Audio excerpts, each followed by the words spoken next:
Free audio post-production by alphonic.com.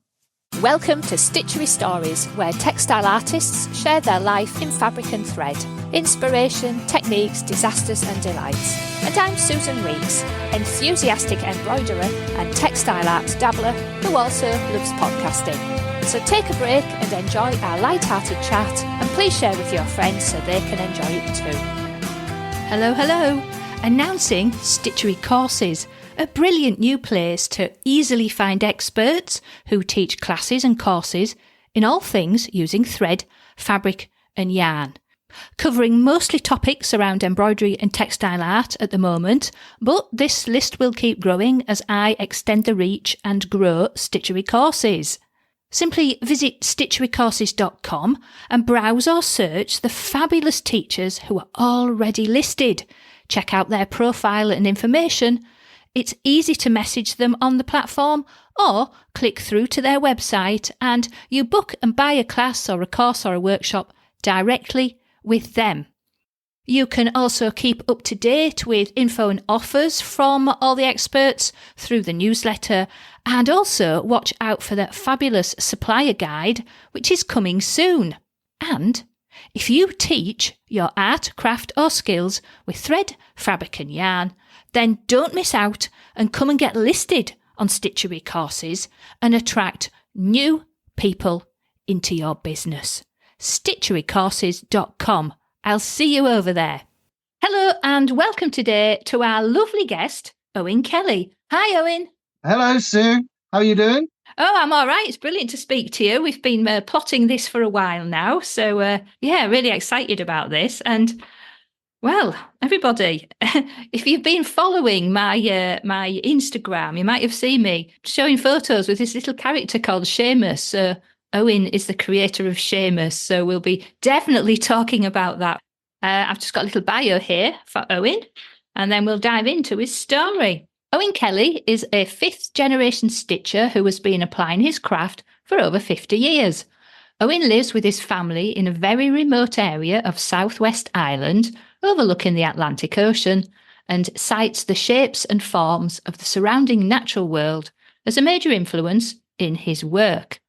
Reclusive by nature, Owen uses his social media to exhibit his distinctive and often playful art projects through his multiple personalities, describing his technique as flow stitching and his style as, and I love this, sardonically sartorial in a nuanced narrative form. That's a really brilliant description there, Owen.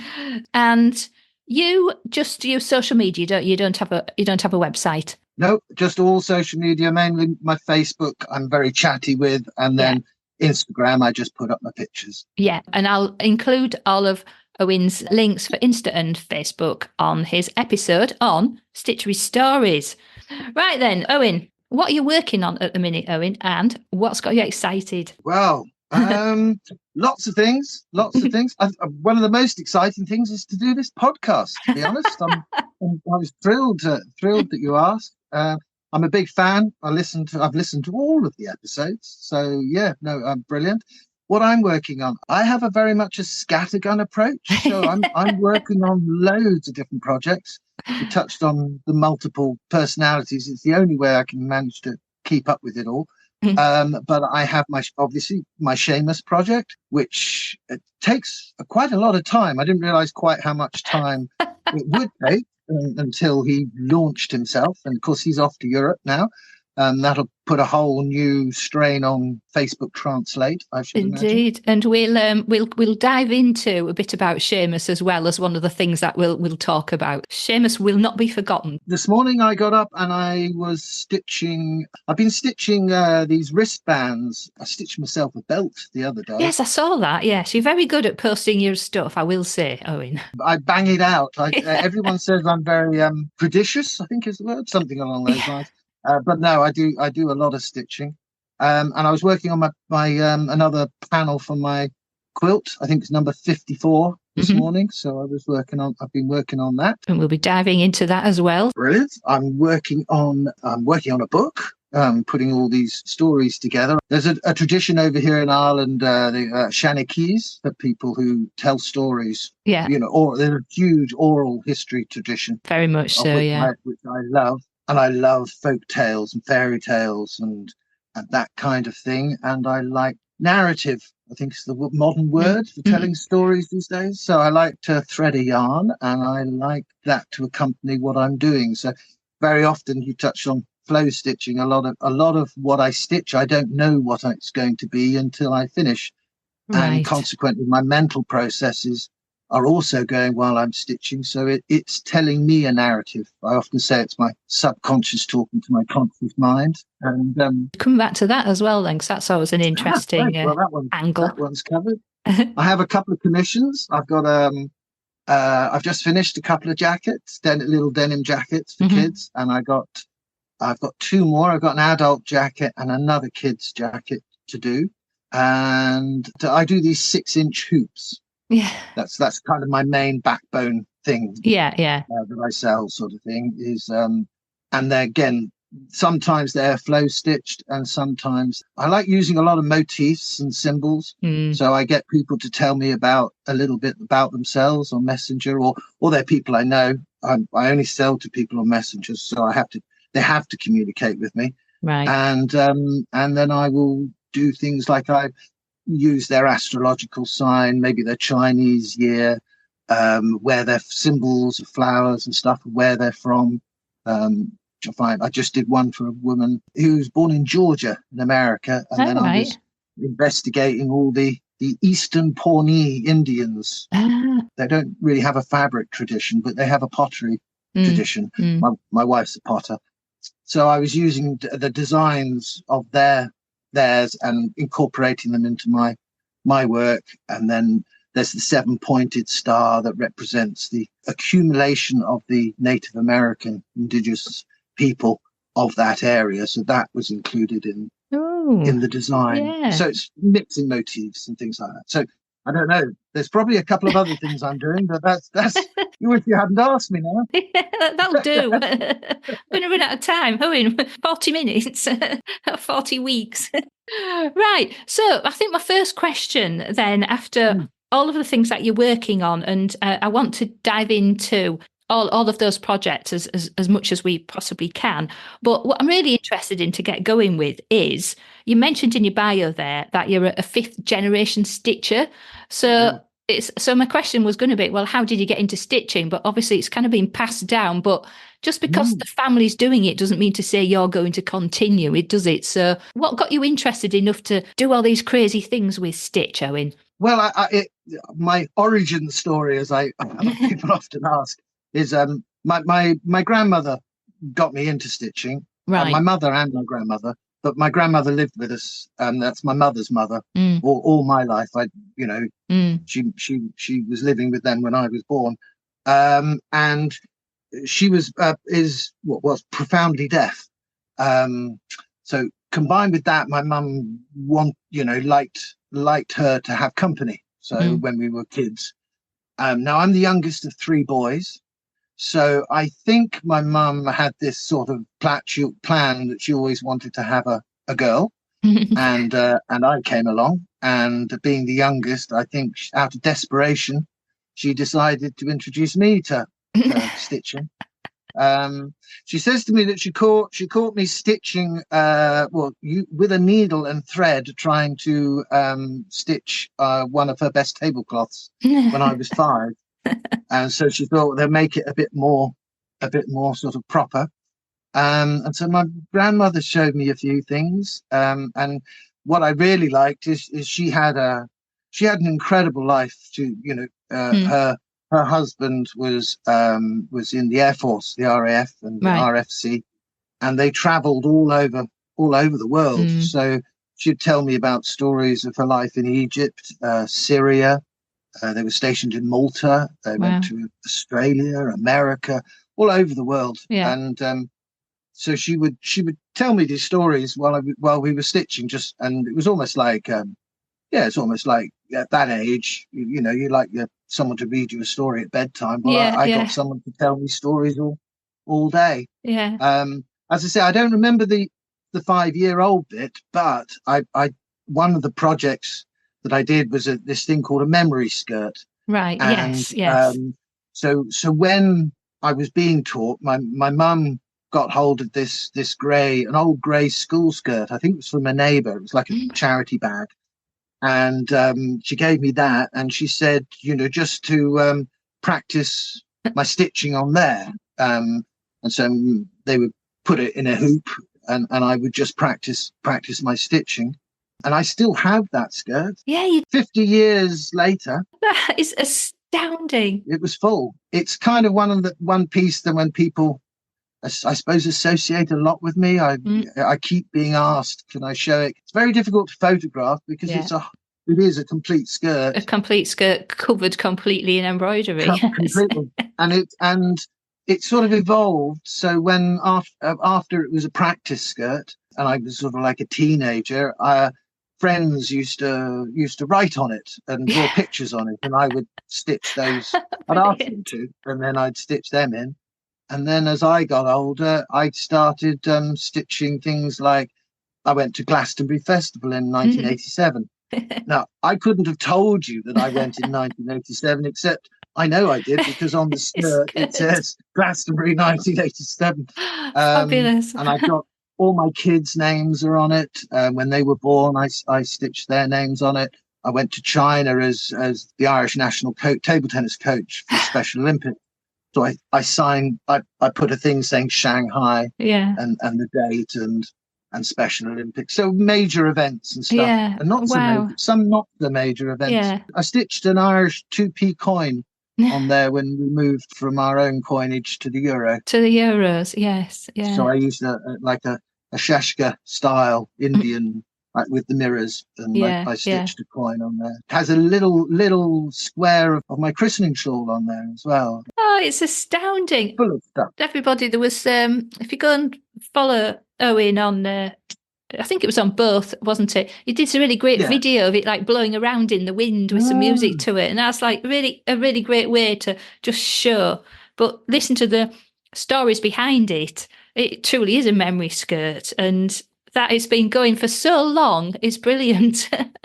I'm hoping that this book I'm getting together, because I'm always asked about the stories and blah, blah, blah. Yeah. I always say to myself, well, one of the chapters will be the memory skirt. And I can take photographs of little bits and pieces of that skirt and actually tell people why this is stitched, or because it's very, as I say, it's very difficult to photograph. It's two-sided. Oh, it really is. And it's not as heavy. The question everyone asks is it really heavy?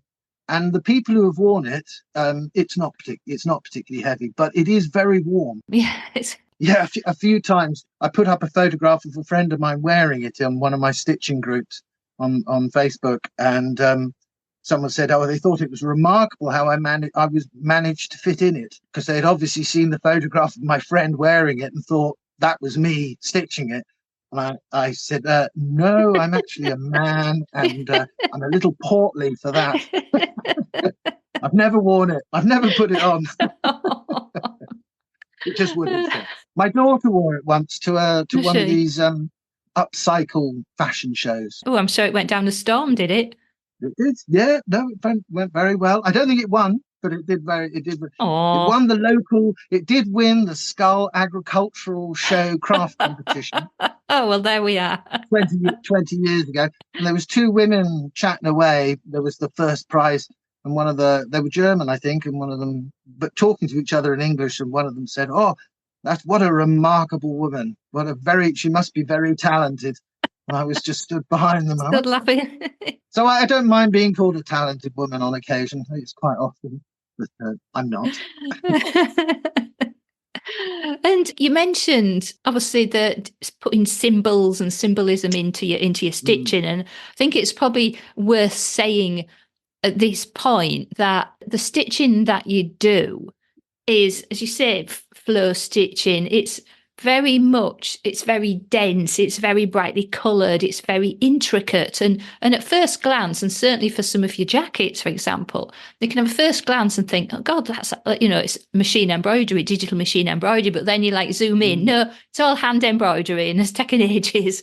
But I love the symbolism. And to me, you kind of weave a lot of those Celtic symbols. There's lots of swirls and three-pointed things and all sorts of stuff going on in there. I love the tradition of the illuminated scripts. Yes. The Book of Kelly, the Book of Lindisfarne. And my wife was just up the country in the Burren, and there's seven high crosses of Ireland, in that area. Yeah. And she was taking photographs of them for me, because I'll then incorporate some of those designs. Because I'm very, very keen on traditional knotwork. Yeah. Celtic knotwork, as well as Viking knotwork, as well as, there's quite a lot at the Book of Lindisfarne. There's a lot in Northern England as well. So, I think it's a thing of ancestral. I was touching about those 5 generations, you know. Got distracted with that. But my grandmother showed me work of her grandmother. Right. Of her mother and her grandmother. Wow. So I know there's 5 generations because we've got examples, but it might go back further than that. And I often forget to mention that my dad did embroidery as well. Right. He got tuberculosis when he was younger, and he showed me some embroidery he did, which is, I don't know if it still is, because it was maybe 30 years ago he showed me, but it was in Guildford Cathedral. And my grandmother also did one of the prayer cushions there and stuff like that. And both my father's sisters, my aunts, they were both quilters. And I also only recently discovered that one of those aunts, Anne, actually, because I met up with her daughter for the first time on Facebook, must have only been about 3 or 4 months ago. Yeah. And she told me that her mother in the 60s used to stitch designs on denim trousers. It's come back round in the circle. I've got it in both sides, the jeans on both. You were never going to escape it then, were you, basically, Owen? No. And I think you've taken it and embraced it and created your own really fabulous style with it all as well. It's very distinctive. I think a lot of that is I'm self-taught. In the sense, even though my grandmother and my mother got me in, but they were both needle pointers. So right. I did a lot of cross stitch and a lot of that kind of tapestry stitch. Yeah. But there wasn't a huge amount of freehand embroidery or that kind of thing. So I kind of taught myself, I'd say, just from looking at books and patterns and things like that. I had a very good foundation. But after that, I just did what I liked to do, and I have had sort of quite a few traditional embroiderers over the years raise at least one eyebrow at what I like to do. But it's, to me, I like the psychedelia, and I love the intensity of it. Is to me is a reflection of what goes on in my mind. It's like a box of frogs. And I like things like the art, like Bosch and people who when you look at a painting, I'm not a minimalist. Do you know, I think we can tell that by looking at your stitching that you're not a minimalist. So I like that. I like that intense. I like to look at something, the pictures, the art I like to look at it and then see something that I didn't see the time I looked at it before. I love pictures like that. You've always got another little thing that you can find hiding in a corner somewhere, or just something that you've looked at so many times and you sort of think, oh, do you know, I've never noticed that before. So, yeah. Have you seen the illustrated book of the Butterfly Ball? I remember as a kid. Oh, it's superbly, all these creatures and animals, they're all dressing up to go to the butterfly ball, but you'll see a tiny little beetle or a ladybird. I had similar books like that. I love that. Like a more elegant Where's Wally? More elegant Where's Wally?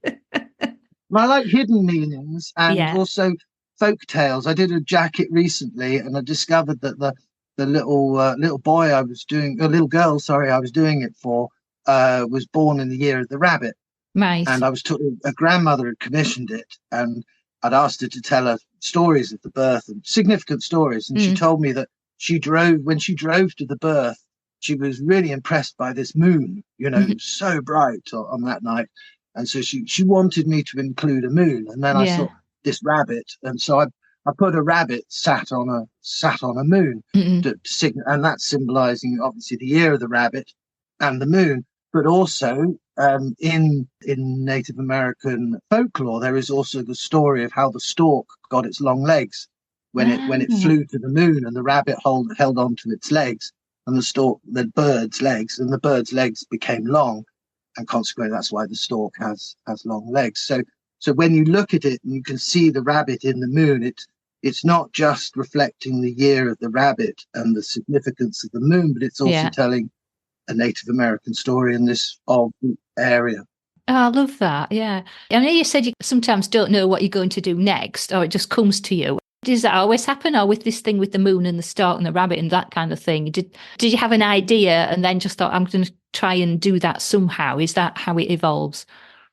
I suppose, basically, if I find out, often a starting point is the year of birth. So if I'm given a year of birth, I will look up, this little girl was a Pisces. So on the back of the jacket, it's a mermaid. It's actually a mermaid in a cowboy hat. That wasn't my idea. The mermaid in the cowboy hat was something the grandmother was very keen on. But then I included the two fish swimming, and that's a nod to the Pisces.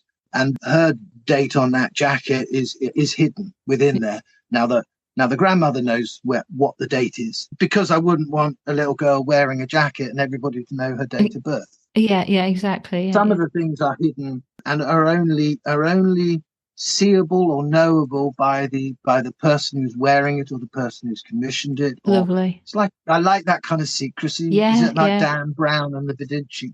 Yes. Da Vinci Code. Yes. Yeah, that's one. Da Vinci Code. I like those kind of little hidden things, and they occur to me while I'm stitching. Right. I suppose my interest. I listen and read, or I have done for years. I'm very keen on anthropological folklore, and consequently, a lot of these, like the Aesop fables, they have a significance. They're moral stories. So they are telling, even though they're telling a story, there is another layer. Yeah. And I suppose I like to incorporate that. I'm very interested in the classics, in Homer and Plato, and so I like to incorporate some of the Greek stuff, and then of course you've got the Latin, and I'm very interested in Eastern European and Russian and Chinese. You're never going to run out of stories, are you? I'm drawing on the stories of our ancestors, I suppose, and I think nowadays a lot of this is lost. A lot of this is being lost, and I'm very aware with an ancient tradition. Stitching and embroidery. I call it stitching, but embroidery is an ancient tradition. It truly is, yeah. The needle was invented long before the wheel, and possibly more useful. I'm aware of that. And what's that expression? We stand upon the shoulders of giants, is it, or something like that? Yeah, I don't know. I'm rubbish at sayings. I forget what they are. Yeah, and that's kind of what I'm trying to put into some of my stitch work. Are some of those sayings? Some people do say, they look at my stuff and they say, did you use a machine? Are you using AI? I get accused of AI on occasion. I take it as a compliment, but it is frustrating. And I'm trying to put over, especially through my Facebook and stuff, that it's not just about the stitching, it's also about the person. So I don't sell my stuff in a shop. I wouldn't sell it in a gallery because I need to know the people. You've got that connection, haven't you? It's a connection to humanity. You can tell that connection's really important to you just by the fact that, you are super busy on Facebook. But what I really love is your kind of storytelling posts. You don't just kind of whack a few pictures up there. It's like there's always this lovely story about what's going on, and and you do that regularly, and that's, I think you'd approached me and said, I've been listening to Stitchery Stories, and it's brilliant. I'd have pinched the name if you hadn't had it before. I think Stitchery Stories is absolutely perfect for what I do. So yeah. I know. Well, I've had it a while now. It just came to me one day because I was like, when I was trying to decide what to do about the podcast. Yeah, thank you for that.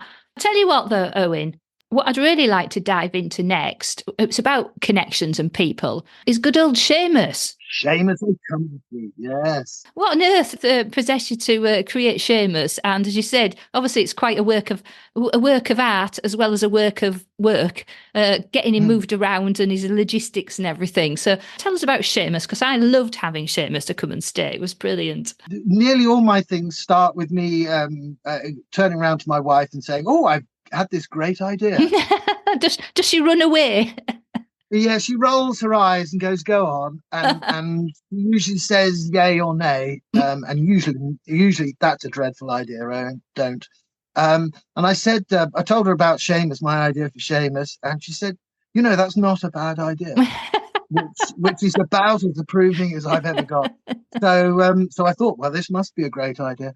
And the idea is accumulation of ideas, really.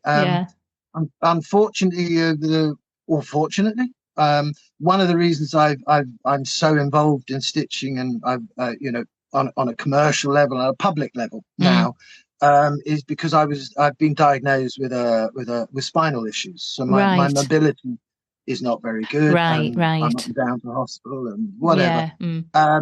But it meant that I can't really travel, and I love to travel. Right. And I'm constantly being invited by people, really generous, lovely people. Yeah. I have taken up in the past to go and to visit exhibitions and to see people's work and stuff like that. And I've worked with lots of different people, which I really enjoy.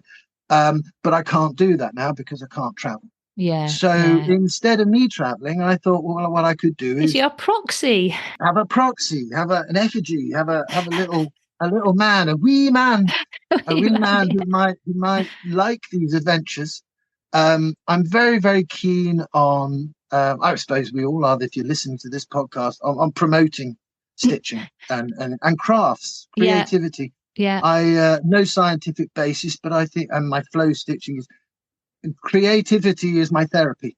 It keeps my brain occupied. It makes me feel good. I get a dopamine hit.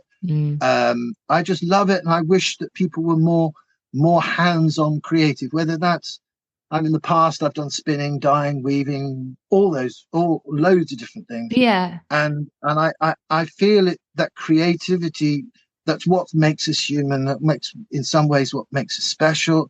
And I think people get frustrated and annoyed when they can't. They go, "Oh, I'm not creative," and I think it's they just haven't found their medium. Yes, yeah. They've been told at school, haven't they? You can't. You're rubbish, and it sticks with them, sadly. I can't dare go into my experiences with needlework in school, but yeah, it wasn't. It wouldn't have encouraged anybody to keep going. And I'm not talking about artists or people with fancy bios and things. I'm just people who make stuff, and I love it. And they don't have loads and loads of followers and whatever. And they're normally very tentative about showing their work. But for some reason, they show me their work, and they go, "Oh, what do you think, Owen?" Or blah blah blah.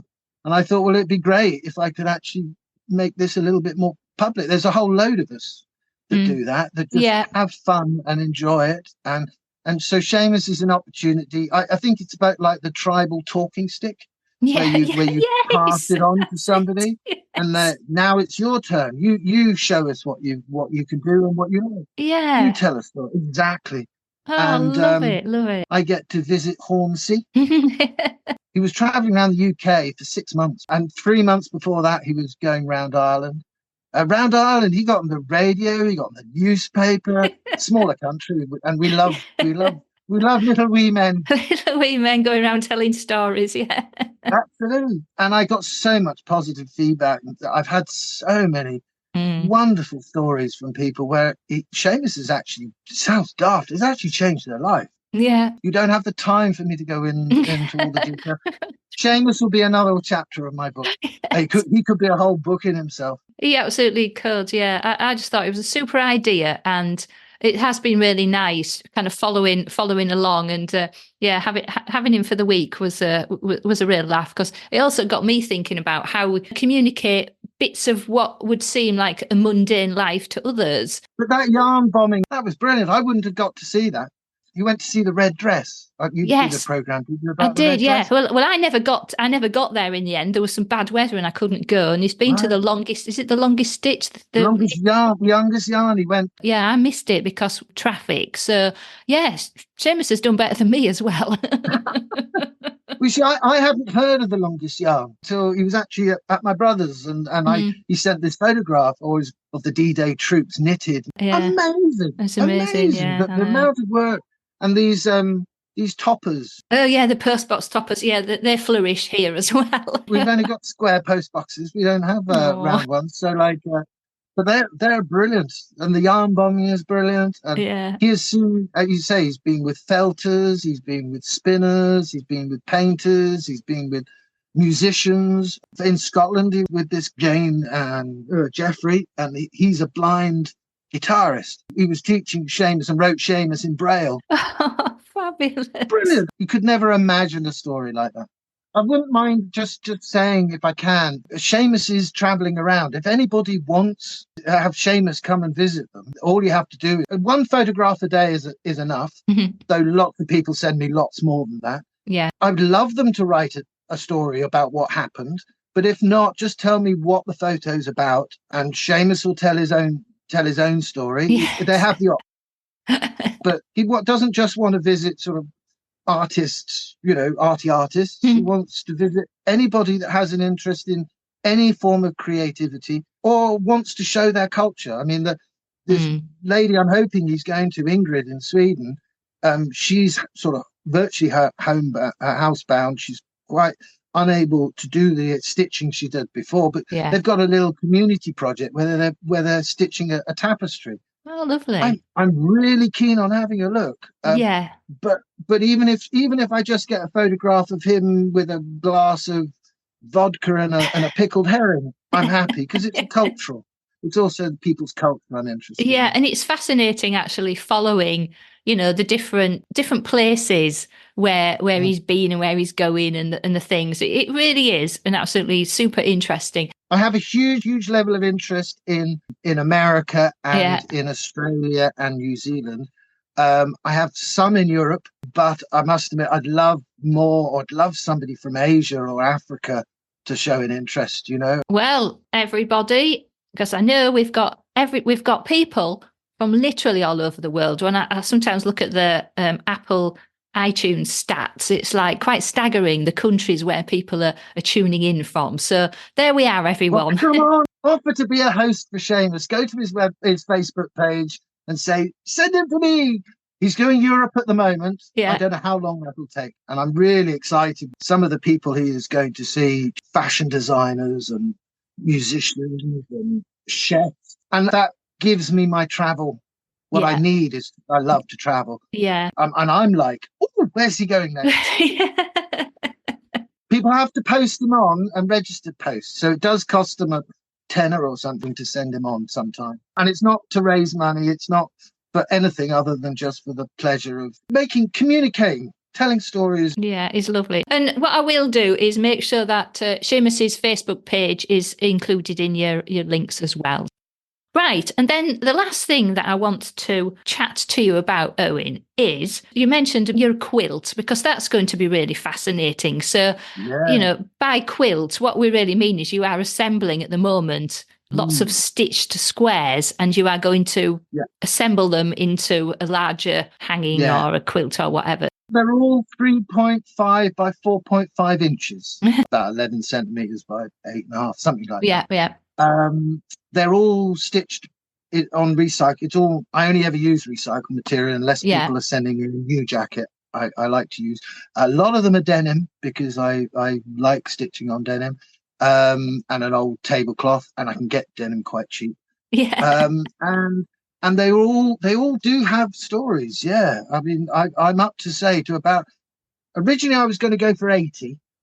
Looks like I'm going to do 100 now. Just because it's a nice round number. I'm just over halfway, and I've been posting them quite regularly I'm on a lot of these stitching groups, Facebook groups. Yeah, I've seen you posting, but I'm not in a lot of them groups. But sometimes it'll pop up and say, Owen's posted in this thing, So I've been following your quilts, your squares. I'm stunned that I've got followers or whatever that I see in all these groups, and they like it on my page, and then the next thing I know is they've liked it on 6 different groups, and I'm thinking that's really nice of them. That's so sweet, because they must be sick of seeing. I do try and change the narrative a bit, but but that is my shop window.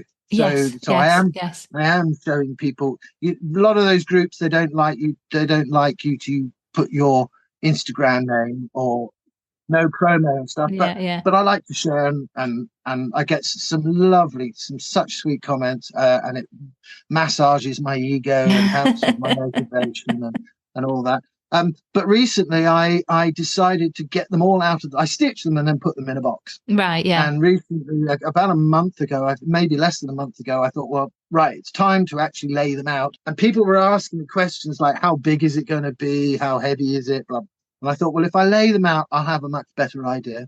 So I laid them all out, and I took some photographs and I posted them in some of the groups. And I have had just such a, I don't think it's viral or whatever, but some of these groups are getting over 4,000 likes, and people, wow. I'm getting like 300 comments. Wow, that's viral. Yeah, well, that's just on one group. That is astounding. Like 10 different groups, and I've been invited to join lots of quilting groups, which I started this, and I do have 2 aunts that used to quilt. Unfortunately, neither of them around anymore. But I know nothing about quilts, and I've never made a quilt. So to me, it was just going to be patchwork, and the idea was to have one stitched, one blank, one stitched, one blank. Right, yeah. And the blanks is a whole different thing. But from these rectangles, I photographed them, and the way that I stitch a lot of them is as quarter patterns. Right, yeah. So they are quarter of a pattern. So the idea is I then photograph it, and then I use 2 lines of symmetry, the horizontal and the vertical. Right. They're not kaleidoscopic. People call them, but they're not. They're just 2 lines of symmetry. Yeah. And in my head, because none of this is designed or drafted or whatever, it's in my head. And I love the challenge that I now think in quarter patterns, that and things come up where I go, oh, that looks nice. And I incorporate it in the next one because I like that shape, or I like that design. But then I've been printing them as fabric. So I've been making cushions, and then making cushions out of that fabric. So my idea was, instead of those blanks being blank between, was to actually take some of the patterns of the quilt and print that as fabric and have them as the blocks going in between. That's an interesting idea. It will make it madly visual. People will struggle. And it looks at this moment weighing in at 16 foot by 4 foot. Right. So I was doing it 4 foot high because the idea would be able to roll it up and it would be able to be posted for exhibits and stuff. Yeah. If it was 6 foot, it'd be a lot hard, Yeah. So it was going to be long and narrow. Yeah. Loads of suggestions from experienced quilters about how to back it. To be concerned about weight, how to mount it. Yeah, it's all the assembling, isn't it? Yeah. It is. And it appears that even though I wanted it 16 by 4, or that's what it was going to come out, it might end up having to be in sections in order for it to be washed and stuff, but with like either buttons or something. So it is then could be buttoned together to display as a quilt in itself. Each of the squares, they have a different narrative, and they are inspired by different things. Yeah, I was going to ask you if there was a plan. It's like a sampler. It shows different uses of stitches, different uses of material. I've done some stump work. I've done lace work. I'm doing one of my more recent ones, which I was really pleased. I do collaboration works with other artists. Yes, I've been following those as well. That's really interesting. And Neve Leonard agreed. She's an artist over here. Very graphic style.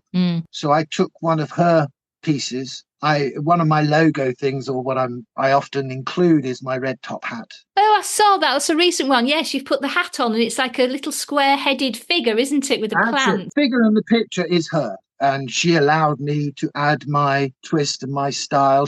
I added a heart to the figure because I just felt it, and the figure was called Stardust. So you can't quite see in the flat pictures, but there is actually quite a lot of metallics, right? Small, very small metallic. Yeah. So it glitters in the like Stardust. Yeah. And the concept of we are Stardust, the origins and things like that. So it's taking her art and combining it with my art as a collaboration.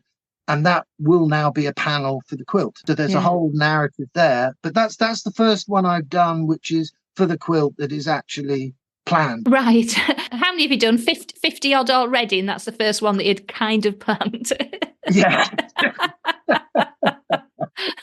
Well, as I say, I don't know. My subconscious talks to me. Yeah. I have voices in my head. I hope other people do, and they all talk to me. And when I'm stitching, they're talking to me, and they're saying, "Oh, why don't you try that? What do you think about that?" And blah, blah, blah. Mm-hmm. And so I'm talking to them. So it's coming from me.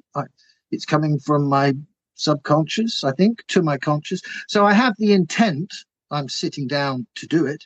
I have purpose, but I don't have design. Right. No, so, and people are always saying, "Oh, what are you going to do next?" And I'm like, I don't know. I'm as much a witness to what's going on as everybody. You're just the conduit, aren't you? The conduit to That's the it. next story that's going to come along. Yeah. This is an explanation, but my because of the situation I'm in, my Instagram name is Slave to the Stitch. Yeah. Yeah. So it's kind of like I am a slave to the stitch. The stitch is guiding me. It's what I can do these days. I'm limited to what I can do.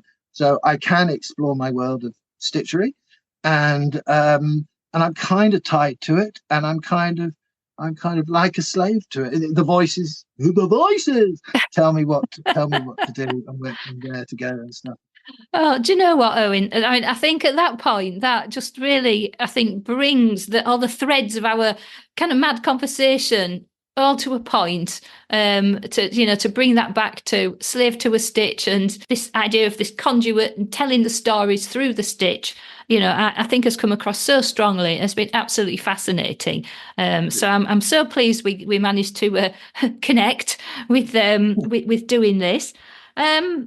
So I do usually ask that question, like, what's coming next? Well, we kind of know you're still carrying on with Seamus's adventures, and you've got your quilt. Yeah, I wouldn't mind just a very brief mention, but I'm an ambassador for the World Peace, One World, One People, One Stitch at a Time, which is an organisation in America. You'll have to give me the links for that, Owen, as well, and I'll put that in your episode as well. But yeah, sorry. I'm actually the ambassador. I'm the grand poobah of that organisation for representation.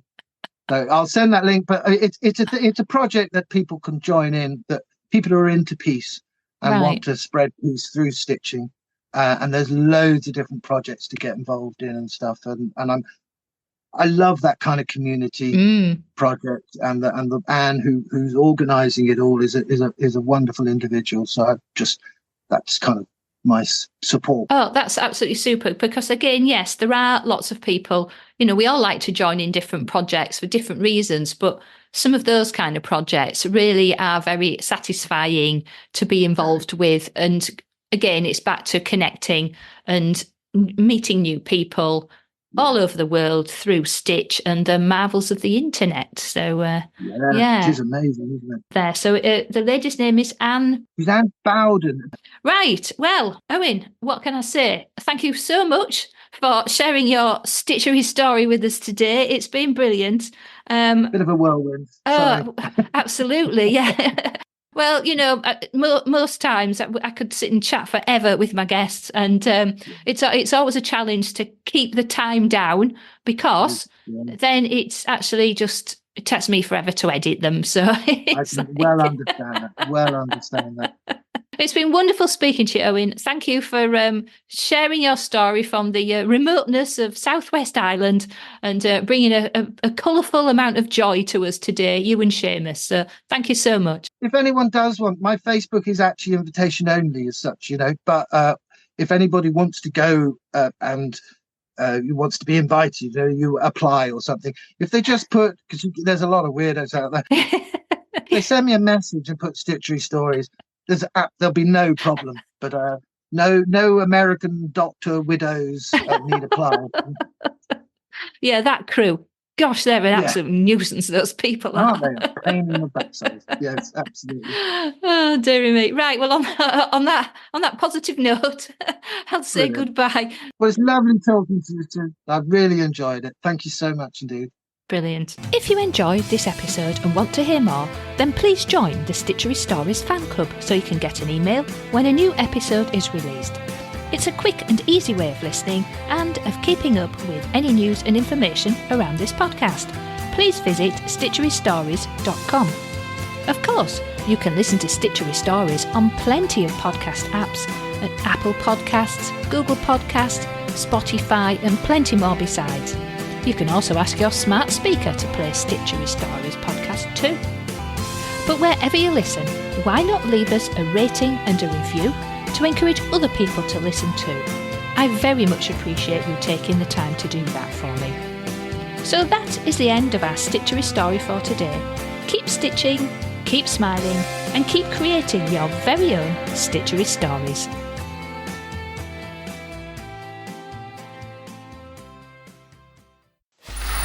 Free audio post-production by alphonic.com.